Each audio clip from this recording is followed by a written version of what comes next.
오늘의 사연 시작하겠습니다. 인간관계에 있어서 신뢰가 가장 중요하다는 말 아마도 다들 들어보셨을 겁니다. 누구보다 더 제 아내를 믿고 있었고 또한 제 절친까지 믿고 있었기에 이런 일이 생길 거라고는 생각도 못했습니다. 애초에 제 친구에게 아내를 소개시켜줬던 것도 저였으니 어디 가서 탓도 못하겠네요. 정말 옛날 유명했던 노랫말처럼 제 아내를 믿었던 만큼 제 친구도 믿었던 거죠. 아니 애초에 믿을 필요조차 없는 일이지 않을까 싶네요. 그만큼 노래 가사말처럼 아무 생각 없이 친구에게 아내의 일터를 알려주었고 저는 심지어 친구를 도왔다는 자부심까지 느끼고 있었습니다. 아내는 저보다 8살 연하로 솔직히 말해서 참 예쁘게 생겼습니다. 결혼한 지도 3년 차지만 저는 좀처럼 그 콩깍지가 사라지지 않고 있었지요. 지금은 뭐 말할 것도 없습니다만 제 아내는 국내에서도 유명한 미대를 졸업했습니다. 졸업할 때는 그래도 주변에 같이 공부하던 친구들과 해서 갤러리를 빌려 전시회도 하고 촉망받는 젊은 신의 화가라면서 인터뷰도 하고 나름 전도유망한 화가였어요. 하지만 사실 미술이라는 게 돈이 많이 드는 일이더군요. 결국 제 아내는 현실의 벽을 넘지 못해서 화가의 꿈을 접게 되었고 당시 연애를 하고 있던 저와 결혼하게 되었습니다. 하지만 그래도 여태 배워온 게 있기 때문에 근처에 자리를 하나 얻어서 그림 같은 걸 그리면서 미술로 사람들의 심리치료를 돕는 그런 작은 화실을 열었습니다. 떼돈을 벌어오는 건 아니었지만 스스로 월세도 내고 생활비 조금 보태고 자기 용돈까지 낼 정도로 벌고는 있었습니다. 제 자랑은 아니지만 저도 나름 벌이가 넉넉한 편이었기 때문에 아내한테 무리해서 돈을 벌라고 요구할 것까진 아니었지요. 집안일이야 간단한 것들은 퇴근 후에 각자 도와서 하는 방법도 있었으며 조금 힘이 드는 일이 있으면 그때그때 사람 구해서 쓰거나 했습니다. 아내한테 집안일을 강요한 적도 없었습니다. 사람을 겉만 보고 평가하면 안 되는 일이지만 사실 제가 아내와 결혼하게 된 이유 중 하나가 아내의 미모가 상당했기 때문이었거든요. 그래서 저는 아내가 스트레스 받지 않고 하고 싶은 일 하면서 그 미모만 계속 가꾸어 나가기만 해도 좋다고 생각했습니다. 이러나 저러나 젊고 예쁜 와이프는 의뢰 저한테는 트로피 같은 역할도 해주거든요. 돈도 잘 벌고 와이프도 젊고 예쁜데 부럽다는 유치하지만 그런 식으로 사람들이 저를 부러워하는 게 좋았습니다. 제 친구 녀석 이야기를 안 할 수가 없네요. 저랑은 정반대의 성향을 가진 친구였습니다. 어려서부터 친하게 지냈는데 집이 가깝고 부모님끼리 서로 친했던 게 그 친구와 더 빠르게 친해진 이유이기도 하겠네요. 어릴 때야 체격도 비슷비슷하고 그랬는데 그 친구는 커가면서 키도 커지고 운동신경이 좋아 최대에 진학을 했고 저는 공부를 잘해서 그쪽 길로 나갔지요. 어릴 적부터 같이 지내 오래 알아온 친구이긴 하지만 사실 서로 방향도 다르고 해서 사회인이 된 이후에는 자주 만나지는 않았습니다. 그런데 이 친구한테서 오랜만에 연락이 왔지요. 친구를 만나는 게 어려운 일이 아니니 기꺼이 저는 친구를 위해 시간을 냈습니다. 무슨 일로 이렇게 오랜만에 저를 찾았나 했더니 아니다 다를까 술이 한두 잔 들어가고 나니 마음에 있는 이야기를 꺼내더군요. 한동안 연락 없이 지내다가 무슨 소식이 있길래 저를 다 찾아왔나 했더니 자기가 결혼했다는 기쁜 소식을 전하더군요. 진심을 다해 잘 됐다고 축하해줬는데 친구 녀석 얼굴은 그닥 행복해 보이지 않았습니다. 남자들 입장에서는 봉잡았다고 할 정도로 잘 나가는 아내였어요. 전문직인데 어디 취직한 것도 아니고 자기 이름으로 개업해서 하고 있는데 저는 친구 녀석이 자랑하러 온 줄 알았는데 그게 아니더군요. 이 친구가 얼굴도 잘생기고 체격도 엄청 좋은 편이라서 어릴 때부터 동네방네 유명한 녀석이었습니다. 인기도 많아서 여자친구를 사귀었다 하면 다 연예인 뺨을 후려칠 정도로 예쁜 여자만 골라 만났어요. 당시에 저는 이 친구와 거의 붙어 살다시피 했는데 친구 녀석 여자친구가 예쁜 거에 대해서 어느 정도 자격지심도 가지고 있었고 부러워도 했습니다. 그래서 그런가 제가 성공하고 이렇게 잘 풀리고 나서 선택한 배우자도 외모만 보고 결정했다 봐도 무방하죠. 아무튼 친구 녀석한테 와이프 사진 좀 보여달라고 해서 봤는데 약간 의외였습니다. 와이프 되는 사람이 조금 평범하고 흔하게 생겼더라고요. 뭐 어느 정도로는 인정하는 게 친구 와이프가 전문직의 개업까지 했는데 얼굴까지 연예인급이면 저도 아마 부러워서 배가 아팠을 겁니다. 아무튼 어쩌다 보니 이 친구 신혼집이 심지어 저희 집 근처였어요. 그래서 다시 이 친구와 인연이 시작되게 되었던 거고요. 솔직히 제가 이 친구에 비해 모자란 건 체격과 외모 정도밖에 없었고 그동안 이 친구의 애인들 외모가 당시 제가 만나던 애인들 외모에 비해 한참 모자랐기 때문에 열등감을 가지고 있지 않았습니까? 그런데 막상 이 친구도 결혼을 하게 되었고 아무리 와이프가 돈을 잘 번다지만 저도 나쁘지 않게 벌고 있는 상황에서 밖에 부부 동반으로 만나면 제 아내가 훨씬 더 어리고 예쁘니 자신감이 솟더라고요. 그래서 일부러 친구네와 부부 동반으로 만남을 가질 적에는 사람들이 많은 곳을 선호했습니다. 주변에서 다들 제 와이프랑 친구 와이프랑 비교를 하겠지 생각하면서 괜히 이 친구에게 열등감을 느꼈던 제 자신을 달래주고 싶은 보상 심리였나 싶습니다. 그걸 떠나서 저도 그동안은 인간관계가 전부 다 일에 연관된 사람들 뿐이었는데 제 과거 열등감을 회복하는 걸 떠나서 이 친구랑 보내는 시간은 상당히 즐거웠습니다. 이미 서로를 속속들이 알고 있고 일이 끝나고 와서도 일과 관련된 이야기는 한마디도 할 필요가 없기 때문에 같이 보내는 시간이 나쁘지 않았지요. 괜히 어중이 떠중이들하고 친해지는 것보다 그래도 어려서부터 같이 오래 알고 지낸 친구가 더 좋다는 생각을 하게 되었습니다. 부부 동반으로 모임을 가지다 보니 사실 가장 중요한 건 제가 이 친구와 얼마나 잘 지내느냐보다 와이프끼리 얼마나 잘 지내느냐가 관건이었지요. 사실 여자의 적은 여자라고 하지 않았습니까? 친구와 아내가 외모적으로 제 아내에 비해 많이 모자라는 편이라 아무래도 같이 만나거나 하는 걸 거리낌 없이 할 줄 알았는데 워낙 능력이 좋은 여자라 속이 좁은 사람은 아니었습니다. 자주 만나면 정이 든다더니 대화를 나눌 때 아내한테는 미안한 말이지만 솔직히 말하자면 대화의 깊이가 없는 와이프보다 친구 와이프가 더 말이 잘 통하더군요. 오히려 친구와의 대화 중에는 제 아내의 젊음과 미모를 질투할 거라 생각했던 친구 와이프가 아니라 제가 아내와 대화를 나누지 못하던 것이 친구 와이프에게 질투를 하더군요. 저가 빌미를 주긴 했지만 아내는 항상 부부 동반 모임에 가기를 싫어했습니다. 꺼다 놓은 보리자루가 되는 기분이라고 하더라고요. 그런데 하루는 제 아내가 친구 녀석과 대화를 시작하더군요. 그런데 둘이 잘 통하는 게 있는지 친구 와이프와 대화를 나누는 내내 제 아내가 깔깔거리며 웃는 소리가 들려오더군요. 하지만 친구가 제 아내와 대화를 나누고 있을지언정 그때까지는 저는 아무 생각도 없었고 별 걱정도 하지 않았습니다. 일단 친구 녀석 자체가 직업이 없고 제 아내는 딱히 하는 일 없거나 평범한 직장을 가진 남자들은 별로 취향이 아니었거든요. 그런데 하루는 친구가 약속을 잡으면서 그날만큼은 우리 둘만 만나면 어떻겠냐고 연락을 해왔습니다. 그래서 무슨 일인가 싶어서 알겠다 하고 약속 장소에 나갔지요. 친구 녀석은 조금 분위기가 우중충해 보였습니다. 처음엔 무슨 일로 둘이 만나자고 했느냐 물어봤는데 딱히 대답은 없었고 술이나 마시자고 하더군요. 그런데 술이 한두 잔 들어가고 나니 마음속에 있는 이야기를 꺼내기 시작했습니다.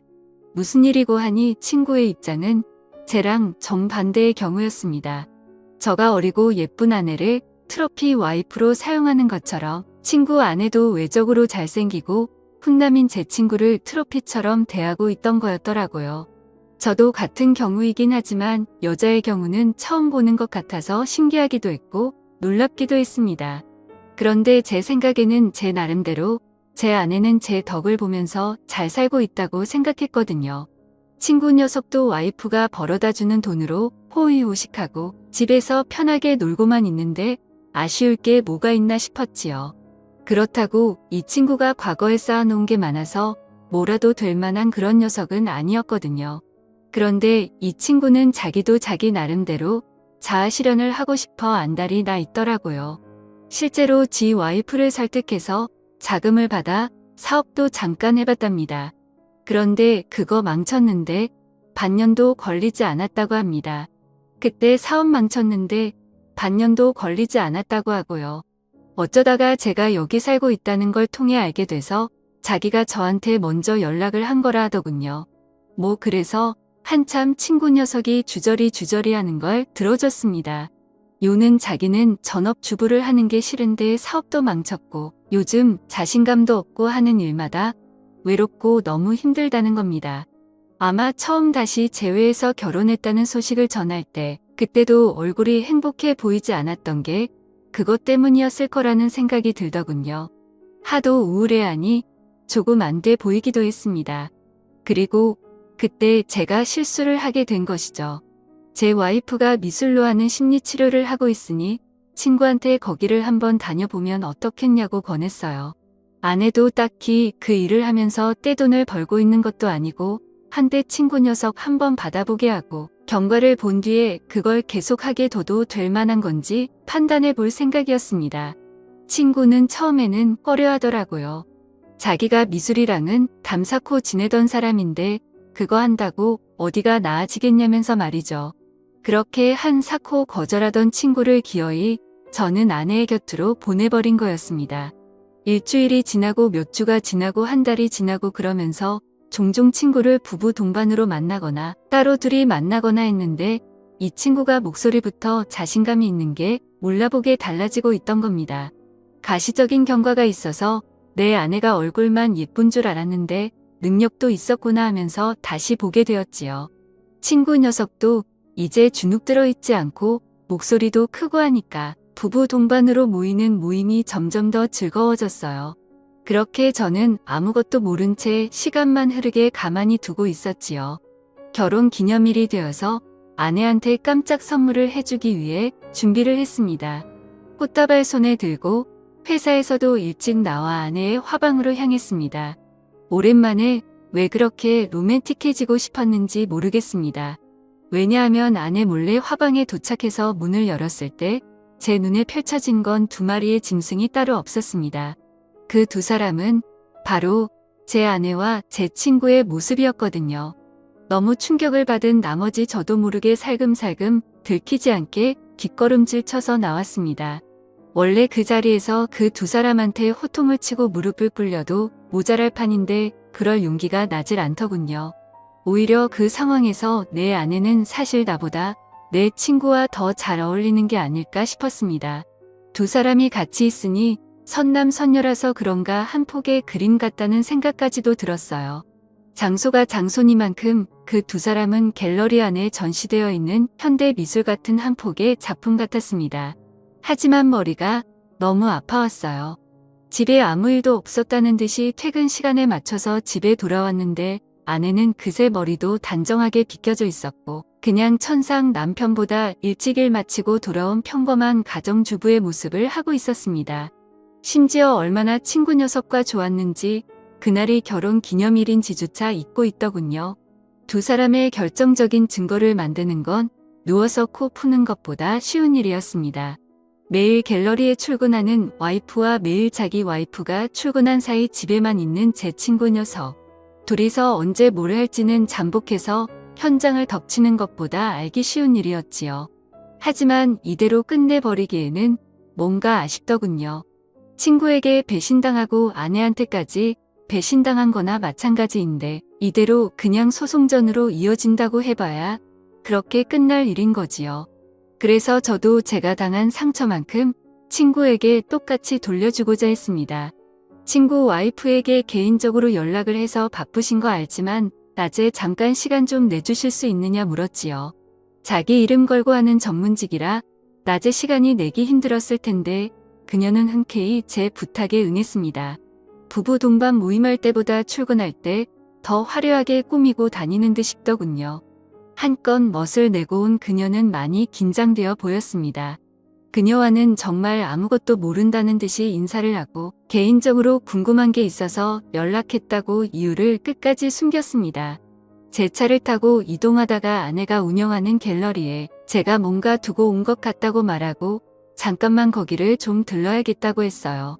그녀는 제가 자기를 만나는 걸 제 아내한테 보여줄 필요가 뭐가 있냐고 하면서 그냥 뭐가 됐든 괜찮으니 아내랑 볼 일은 자기 이후에 하라고 하더군요. 하지만 저희 본래 목적은 다른 데 있었으니 잠깐이면 된다 말하고 그녀를 그녀의 남편 그리고 제 아내가 같이 주변 시선은 아라운보다는 채 미래를 하고 있는 현장인 아내의 갤러리로 향했습니다. 주차장에 다다르니 벌써 친구 녀석의 차가 떡하니 주차가 되어 있더군요. 친구 와이프의 눈동자가 흔들리는 걸 보았습니다. 여기까지는 계획대로였는데 아내의 화방 입구에 다다라서 살짝 보니 마치 연인처럼 둘이 꼭 붙어 있더군요. 이제 친구 와이프가 그 장면을 목격만 하면 되는 건데 여기서부터 예상치 못한 일이 벌어졌습니다.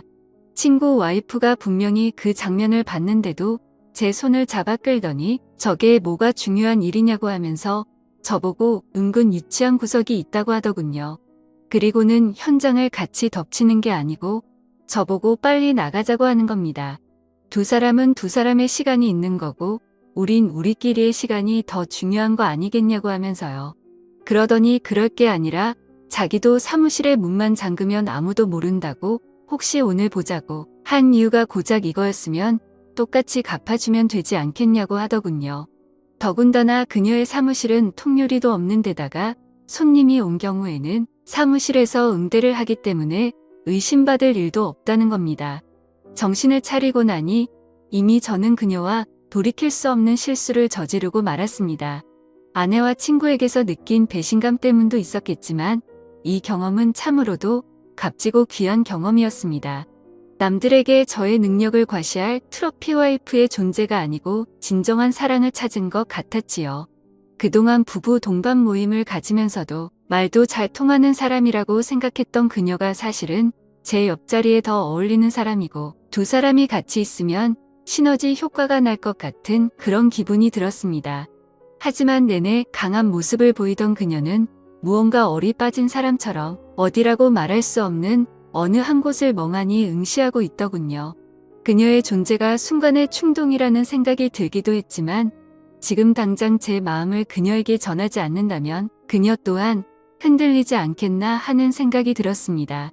어차피 이렇게 된 거 두 사람은 두 사람끼리 붙어먹게 내버려두고 우리들이 같이 새로운 시작을 하는 게 어떻겠냐고 물었지요. 어차피 친구나 제 아내나 배우자의 능력이 없으면 그저 아무것도 할 줄 모르는 초라한 존재들이나 다름없었거든요. 그리고 그것이야말로 저희가 그들에게 해줄 수 있는 최고의 복수라고 생각했습니다. 하지만 뭐가 문제냐며 강한 척하던 그녀는 모든 이 상황을 보내고 나서야 진짜 마음을 전하더군요. 그렇게 할 수는 없겠다고요. 한 방 먹여주는 취지는 좋지만 자기는 이름 걸고 일하는 사람이기에 이혼녀 꼬리표를 달고 살 수는 없겠다고 하더군요. 하지만 이 만남만큼은 두 사람이 자기들의 잘못을 뉘우치고 솔직하게 말할 때까지 유지하자고 하더군요. 다른 건 몰라도 자기도 손해보면서 당하고 사는 것만큼은 용납하지 못하겠다고요.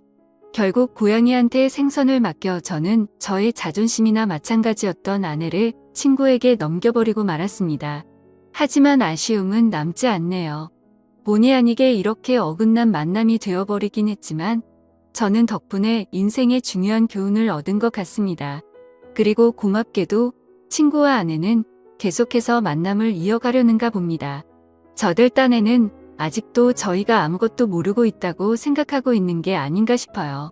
언제가 될지는 모르겠지만 아마 조만간일 거라 생각하고 그때까지 친구와 아내 덕분에 만난 새로운 인연을 놓치지 않기 위해 노력해야겠습니다. 감사합니다.